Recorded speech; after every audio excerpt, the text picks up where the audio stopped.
Welcome to Stories Junction. Let's begin today's story. My name's Julian. Everyone has a breaking point, a moment where the weight of everything becomes too much, and you just know you're done. For me, that moment hit when my girlfriend, Amara, announced she was heading off on a spontaneous girls' trip without so much as a heads up. It wasn't just the trip, it was the final crack in a foundation that had been crumbling for months. She never thought I'd walk away. She figured I'd just take it, like I've been doing for far too long.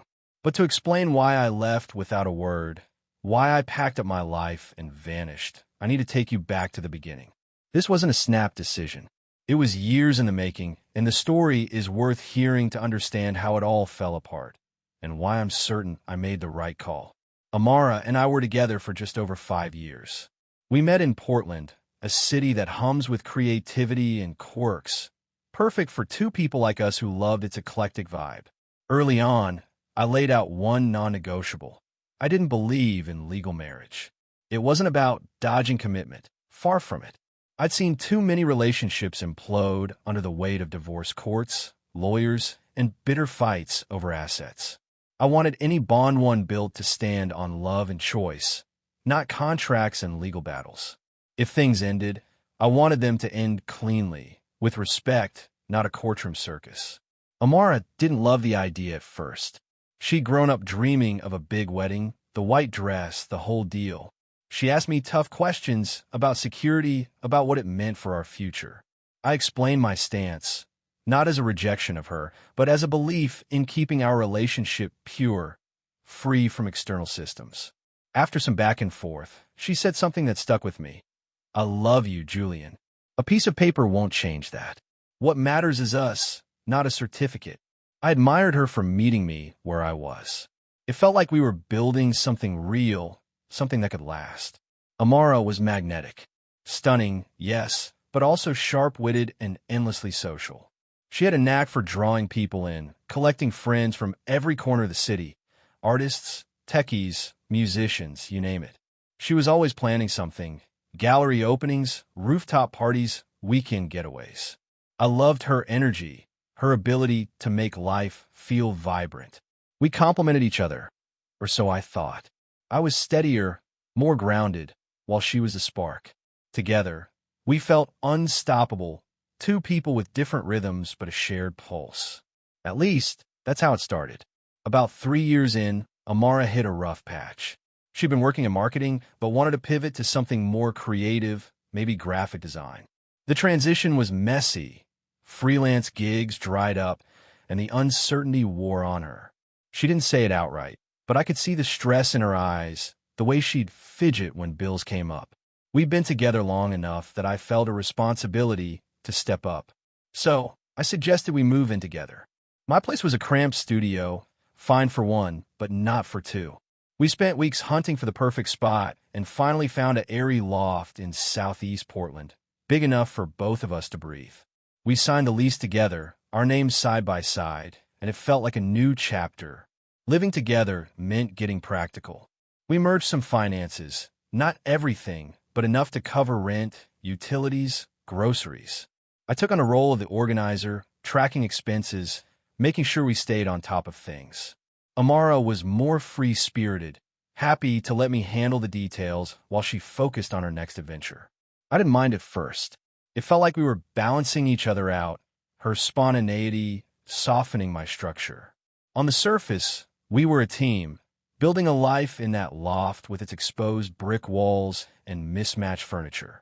But beneath the surface, cracks were already forming, ones I wasn't ready to see. When we lived apart, Amara's whirlwind lifestyle was easier to brush off. She'd go out with friends, take impromptu trips, and I'd just roll with it. But sharing a home changed things. I wasn't asking her to become someone else. I didn't want to clip her wings, but I expected some shift, a nod to the fact that we were partners now, not just dating. Instead, Amara seemed to double down on her old ways. Weekends became a blur of parties, brunches, and girls' nights that stretched into the early hours. At first, it was every other weekend, then almost every one. I'm not a killjoy. I'd join her sometimes, have a drink, laugh with her friends. But there's a difference between living vibrantly and living like you're still unattached, with someone else just tagging along in the background. It started to gnaw at me. I come home to an empty loft, her side of the bed untouched. No note, no text. I didn't want to be the guy who tracks his girlfriend's every move, but I also didn't want to feel like a roommate she occasionally saw. So, one evening, I brought it up. We were in the kitchen, her chopping vegetables for dinner, me leaning against the counter. Amara, I said, keeping my tone even, I get that you love your freedom, but the constant going out, the weekends away, it started to feel like we're not in this together. I wasn't accusing her, just laying it out, hoping she'd hear me. She paused, knife hovering over a carrot, and looked at me. To her credit, she didn't snap. I didn't know it bothered you that much, she said after a moment. I'm just being me. But if it's an issue, I'll tone it down. I don't want you feeling like that. Her voice was soft, sincere, and I believed her. She said she loved me, that she'd be more mindful. I felt a weight lift. Maybe this was just a hiccup, a moment we'd grow through. For a while, things improved. She stayed in more. We cooked together, watched old movies on the couch. It wasn't perfect, but it felt like we'd found a groove. I let myself hope we were solid. But hope could be a tricky thing. It blinds you to the storm gathering on the horizon. What I didn't know then was that this was only the beginning, but the patterns I thought we'd broken would come back stronger, testing every ounce of my patience. Amara's promise to change was real in the moment, but moments fade. And soon, I'd start noticing things, small at first, then impossible to ignore, that made me question not just her commitment, but who we were to each other. The real test was coming, and it would push me to a place I never thought I'd go. The calm after my talk with Amara felt like a victory, a sign we could navigate the rough patches. For a few months, our loft in southeast Portland hummed with a quiet rhythm, shared dinners, lazy Sundays, her laughter filling the space. But peace, I've learned, can be deceptive. It lulls you into thinking the ground beneath you is solid, when really it's just waiting to shift. About 2 years into living together, the cracks I'd hoped we'd sealed began to widen, and it started with something I never saw coming: our joint account. We'd set up the account early on, a practical move for shared expenses, rent, utilities, the occasional takeout order. Nothing fancy, just a pool we both contributed to, with an agreement to keep things transparent. I handled most of the tracking, not because Amara couldn't, but because she didn't care to. "You're better at this stuff," she'd say with a shrug, and I'd take it as a compliment. But one rainy afternoon, I was doing my usual end-of-month check, scrolling through the bank statement on my laptop when something caught my eye. A few charges didn't add up. Amara had told me she was heading to Salem for the weekend to visit her sister. Family time, she'd said. But there were transactions from a bar and a boutique in Bend, nowhere near Salem, dated that same weekend. I stared at the screen, my mind racing. It wasn't the money, $80 here, $120 there. It was the disconnect. Why lie about where she was? I tried to give her the benefit of the doubt. Maybe she made a last-minute detour, or the charges were misdated. But the unease settled in, heavy and stubborn. I didn't bring it up right away. Part of me didn't want to stir the pot after we'd just found some balance. So I let it sit, hoping it was a fluke. But doubt, once it takes root, doesn't stay quiet.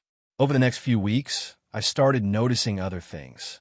Amara's weekends out-crept back, not as blatant as before, but enough to feel familiar. She'd leave with a vague, "I'll be back later," or a quick text about meeting friends, and I'd be left wondering when, or if, she'd show up. I'd lie awake in our loft, the city's hum filtering through the windows, and feel like I was living with a stranger. I wasn't jealous, not exactly. It was more about respect, about wanting to feel like I mattered as much as her next plan. But every time I thought about confronting her, I'd remember our last talk, how she'd promised to try. I didn't want to be the guy who nags, so I swallowed it, convincing myself it'd pass. Then came the night that changed everything. It was a Saturday, and I was home, tinkering with a playlist in the bedroom. Amara had a few friends over. Nothing unusual, just some wine and chatter in the living room. The door was cracked, and their voices carried, a mix of laughter and gossip. I wasn't eavesdropping, but you can't help what you hear. They were talking about dating apps, swiping left and right, when Amara's voice cut through, casual as anything. Honestly, I'm pretty much single anyway. The words hit like a punch. I froze, my phone still in my hand, the playlist forgotten. Her friends laughed like it was a throwaway joke, but it didn't land that way for me. Single? We share a home, a lease, a life, or so I thought. I stayed still, waiting to see if she'd clarify, but the conversation moved on. My chest tightened, a mix of anger and disbelief. I wanted to walk out there, demand an explanation, but I didn't. I let the night play out, her friends lingering for another hour before they left, their goodbyes echoing down the hall. When Amara came into the bedroom, she was all smiles, asking if I wanted to watch something. I kept my voice steady. What did you mean earlier, when you said you're pretty much single? Her smile faltered, and she rolled her eyes. Oh, come on, Julian, it was a joke. You're taking it way too seriously. Her tone was dismissive, like I was the one overreacting. I pressed calmly. It didn't sound like a joke. It sounded like how you feel. She sighed, tossing her hair back. You're so intense lately. It's exhausting. That was it.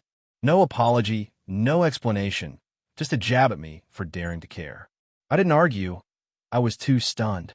But from that moment, something shifted. Our conversations, when we had them, turned sharp. Every time I tried to address something, her late nights, her evasiveness, it spiraled. She'd get defensive, accusing me of trying to control her, or she'd pivot, making me feel like I was blowing things out of proportion. Why do you always make it a thing? She'd say, her voice laced with sarcasm. It was like talking to a wall, one that pushed back harder the more I tried. The worst part? The more we clashed, the more she leaned into the behaviors we'd fought about. If I mentioned her being out too much, she'd stay out longer the next weekend. If I asked where she'd been, she'd give me half answers, like I was a nuisance for asking. It felt deliberate, like she was testing how much I'd take. And I'll be honest, I started to shut down. Arguing was pointless. It only left me drained. So I stopped bringing things up, hoping my silence would somehow reset us. But silence doesn't fix what's broken. It just gives it room to grow. Amara's absences became bolder. She'd vanish for entire nights, texting me hours later with excuses like, I crashed at Lisa's, or it got late, didn't want to drive. No heads up, no consideration. I'd sit in our loft, the space feeling too big without her, wondering if she was okay, or who she was with. I hated that I even had to wonder. This wasn't about paranoia. It was about the slow erosion of trust. I didn't need to control her. I just wanted a partner who acted like one. One evening, I came home from work, expecting to find her there. She usually got off an hour before me, and her car was in the lot. But the loft was dark, silent. I called out, got no answer. I checked my phone, nothing. An hour passed, then two. I texted her, where are you? No reply. Finally, around 10 p.m., my phone buzzed. Her message was short. Took a last-minute trip with the girls. Forgot to mention, sorry. Back in a few days. I read it twice, the words sinking in. A trip? Without telling me? She hadn't just forgotten. That was a choice. I sat there, the loft's quiet pressing in, and felt something snap. This wasn't a one-off. This was who she was, who she'd chosen to be. And I was done pretending it was okay. Sitting in our Portland loft, staring at Amara's text about her unannounced girls' trip, I felt the weight of 5 years settle on my shoulders. Her words, forgot to mention, sorry, weren't just careless, they were confession. She didn't forget. She chose not to tell me, chose to leave me in the dark again. The silence of the loft mirrored the hollowness in my chest. This wasn't a single misstep. It was a pattern, one I'd ignored for too long. That night, I made a decision. I was done. Not just with the trip, but with the whole cycle, her dismissals, her half-truths, the way she made me feel like an afterthought in my own life. I didn't respond to her text right away. Instead, I sat with the realization, letting it sink in. I'd spent months, maybe years, convincing myself we could work through this, that Amara's promises meant something. But promises don't hold when actions don't follow. I thought about the joint account charges, her I'm pretty much single comment, the nights I'd spent waiting for her to come home. Each memory was a brick in a wall I could no longer climb. I wasn't angry. Not yet. I was clear. For the first time in a long time, I saw the truth. I deserve better than this. I typed a reply, keeping it short. I'm done, Amara. I won't be here when you get back. I hope you find what you're looking for, but it's not with me. I hit send and felt a strange calm. She responded almost immediately, a flurry of question marks. And what are you talking about? I didn't engage. I'd said what I needed to. Explaining further would only drag me into the same emotional quicksand I'd been stuck in for months. I put my phone on silent and started moving. That night, I began packing. Not everything, not yet, but the essentials. Clothes, my laptop, a few books that were mine before we met. I was methodical, folding shirts with a precision that kept my mind focused. Every item I touched reminded me of our life together. The lamp we'd bought at a flea market, the mugs we'd painted during a cheesy date night. But sentimentality couldn't override reality. This loft, this life we'd built, wasn't ours anymore. It was hers, and I was just a guest who'd overstayed. By morning, I filled a duffel bag and a couple of boxes. I didn't take anything we'd bought together. No shared dishes, no furniture. I wanted a clean break, nothing to tie us back together. I called a friend, Marcus, who lived across town. Can I crash at your place for a bit? I asked, keeping my voice steady. Marcus didn't pry, just said, yeah, man, come through. I loaded my car and drove to the leasing office before I could second-guess myself. I explained I needed to remove my name from the lease. The agent was sympathetic but firm. Amara would have to sign off, or I need to follow a formal process. I started the paperwork, knowing it might take time, but determined to see it through. At Marcus's place, I set up in his spare room, a small space with a futon and a window overlooking a rainy street. It wasn't home, but it was enough. For the first time in months, I slept without wondering where Amara was or what she wasn't telling me. But freedom came with a price. My phone buzzed relentlessly, texts from Amara, missed calls, voicemails I didn't listen to. I blocked her number, but she found ways around it, using friends' phones or new numbers. Julian, what's going on? Can we just talk? I didn't respond. Not out of spite, but because I'd already given her years of chances to talk, to show up, to care. I was protecting my peace now. A few days later, I knew Amara would be back from her trip. I pictured her walking into the loft, seeing my side of the closet empty, my keys gone from the hook by the door. Part of me wondered what she'd feel, shock, regret, maybe anger. But I didn't linger on it. I'd spent too long trying to decode her emotions. That evening, my phone lit up with a new number. I answered by mistake, thinking it was work. Her voice came through, sharp and unsteady. Julian, are you serious? You just left. I ended the call without a word. She called back, again and again, until I blocked that number too. The texts kept coming though. You're really doing this? We can fix it. Just come home. I read them, not because I was tempted, but because I needed to remind myself why I left. Each message was a variation of the same script. Confusion, deflection, no accountability. It was like she thought words alone could erase the past. I didn't hate her. I didn't even want her to hurt. I just wanted out, fully and finally. But leaving wasn't as simple as walking away. The lease was a tangle, and I still had to sort out her joint account. I checked the balance one morning and saw new charges, small ones, coffee shops, a clothing store. She was back, living her life, using our shared funds like nothing had changed.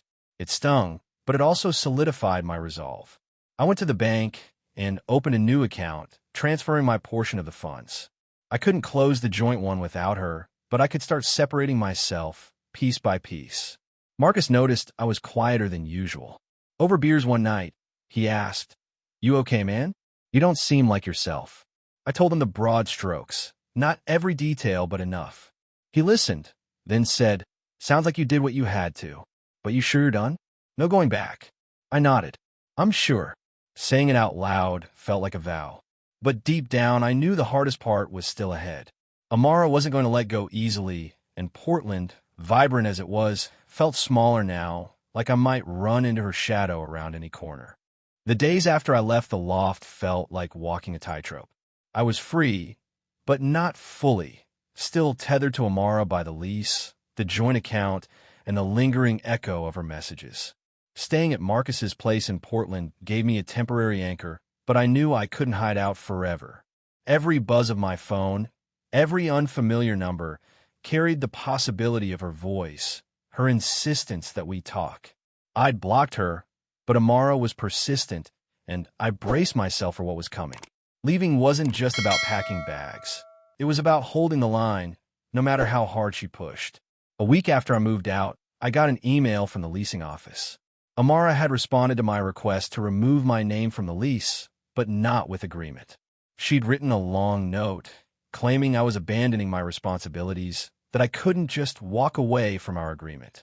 The agent explained that without her consent, I need to wait out the lease 6 more months or take legal steps.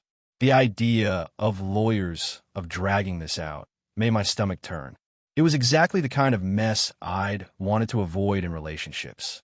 I thanked the agent and said I'd figure it out, but inside, I was seething. Not at the situation, but at Amara's refusal to let go cleanly. I decided to handle the joint account next. I'd already moved my money to a new account, but the shared one was still active, and Amara was using it like nothing had changed.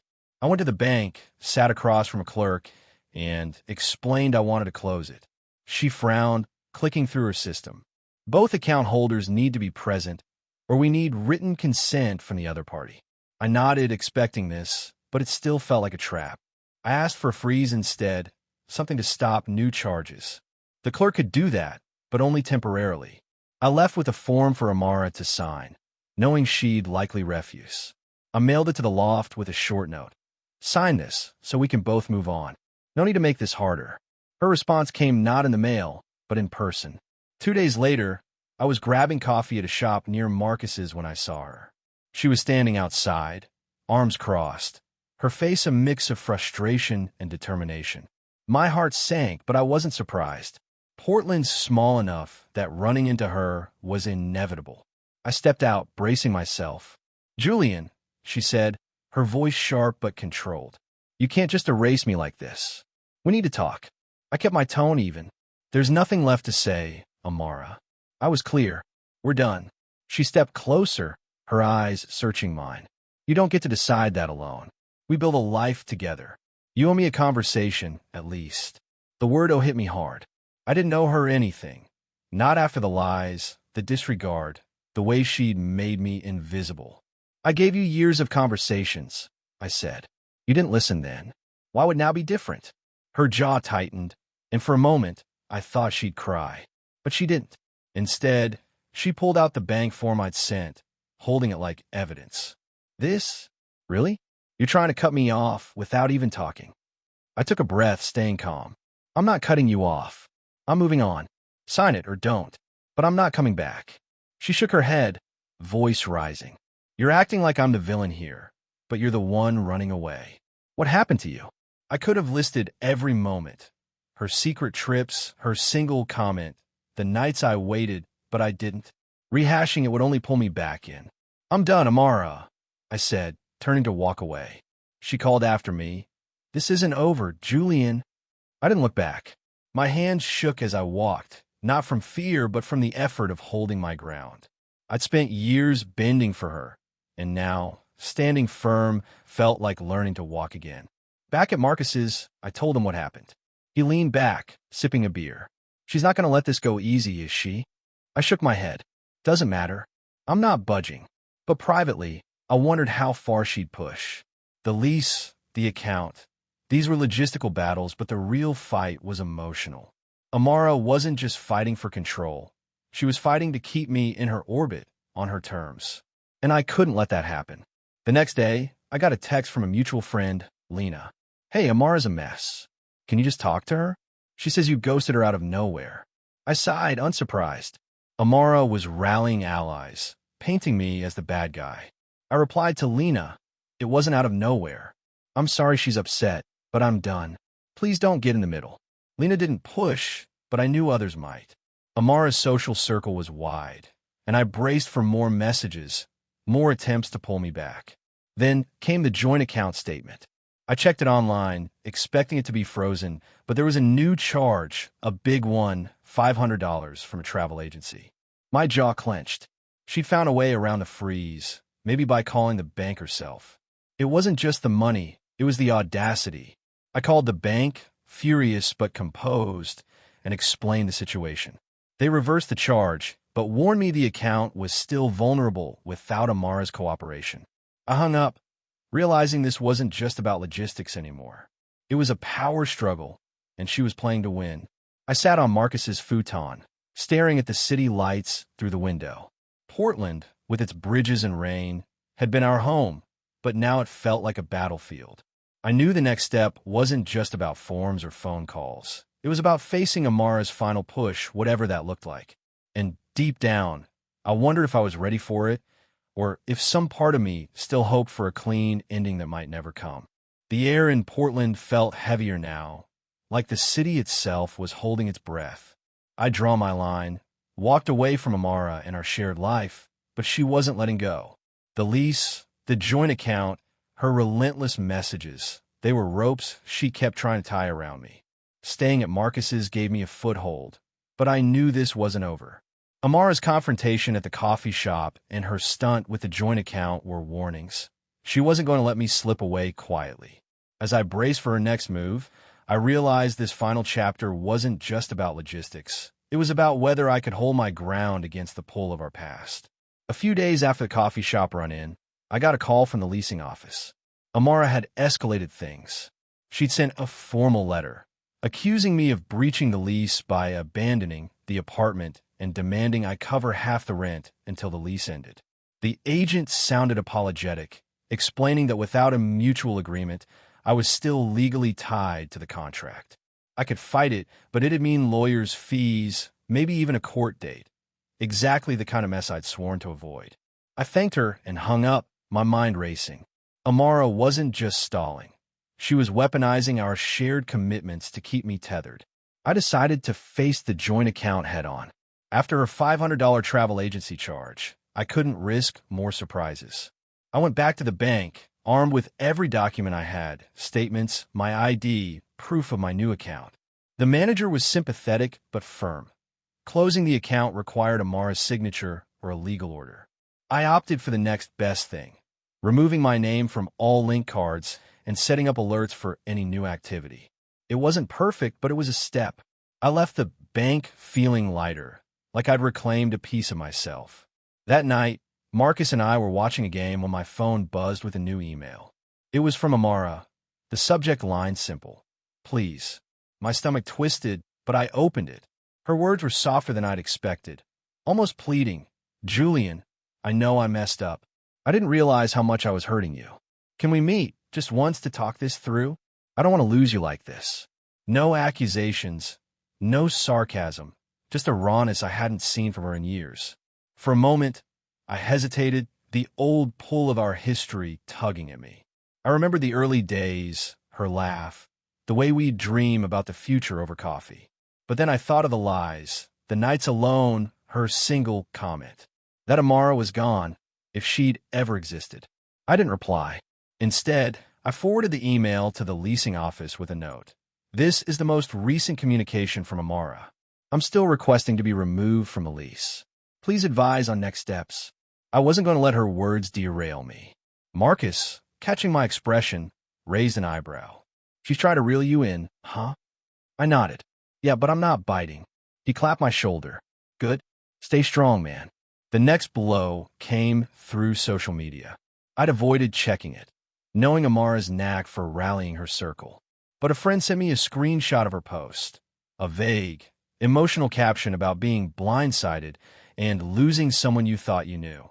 Comments poured in, friends offering support, a few subtly shading me as the villain. I wasn't surprised, but it stung. Our mutual friends started texting, some curious, others defensive on her behalf. Did you really just leave her high and dry? One asked. I didn't engage. Explaining myself would only fuel the narrative she was spinning. Instead, I muted notifications and focused on what I could control. Then came the package. It arrived at Marcus's, a small box with my name on it, no return address. Inside was a photo frame from our loft, one we'd picked out together, with a picture of us at a music festival, grinning under string lights. A note was tucked behind it, in Amara's handwriting. I found this while cleaning. Thought you'd want it. It was a calculated move, a jab at my heart disguised as sentiment. I set the frame down, untouched, and didn't respond. But the weight of it lingered, a reminder of how well she knew me and how far she'd go to pull me back. The breaking point came a week later. I was at work, sorting through emails when my phone rang, an unknown number. I ignored it, but it called again. On the third try, I picked up, ready to shut it down. It was Amara, her voice shaking. "Julian, please just listen. I'm sorry. I know I screwed up, but I love you. I'll change, I swear. Can we try again?" I closed my eyes, the words I'd once longed to hear now hollow. "Amara," I said, steady but firm, "you don't love me. You love the idea of me being here for you. That's not the same thing. I'm done." There was a pause, then a sob. "You're really throwing us away?" she whispered. "You did that," I said. "I'm just walking away from the wreckage." I hung up and blocked the number. That was it. The final thread snapped. I went to the leasing office the next day, armed with every email, text, and document I collected. I laid it out. Amara's refusal to cooperate, her attempts to manipulate, my consistent efforts to resolve things. The agent, seeing the paper trail, agreed to escalate my case to their legal team. It wasn't a win, but it was progress. The bank followed suit, allowing me to fully disconnect from the joint account after a notarized letter. Piece by piece, I was untangling myself. Months later, I moved into my own place, a small studio across the river, with a view of the city's skyline. Portland felt different now, not smaller, but clearer. I'd lost friends, shed pieces of my old life, but I'd gained something stronger, my own boundaries. Amara's messages stopped eventually, and I heard through the grapevine she'd moved on, spinning her story to new ears. I didn't care. I was done looking back. Looking back, some might say I should have given her that final talk a proper closure. But closure isn't something you owe someone who's taken your peace. It's something you give yourself. I chose silence, not to hurt her, but to save me. And if I had to do it again, I'd make the same call. So what do you think?